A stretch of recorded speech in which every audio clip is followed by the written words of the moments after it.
अब ये doctor Tahir ex minister रह चुका है मुशर्रफ के दौर में, वो सारी मेडिकल कम्युनिटी जाती है उस डॉक्टर को। उसने अपनी पूरी कहानी लिखी है कि कहता मैं घर में मुझे पता ही नहीं था, ना मैं किसी मुजाहरे में शिरकत की है। घर में आए, मुझे उठाया, घर में तोड़फोड़ की, बीवी को बट मारे, बंदूक के बट मारे बीवी को, उसको जाके चक्की में डाल दिया, जो कि वो सजाए मौत वाले कैदियों को डालते।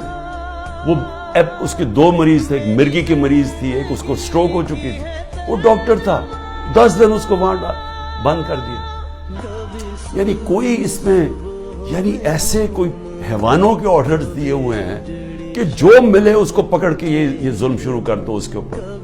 लेकिन औरतों के ऊपर, उसकी बीवी को बट मारे, वो कहता, वो उसने अपना लिखा है, कहते चले ठीक है, मुझे किया, मुझे उठा के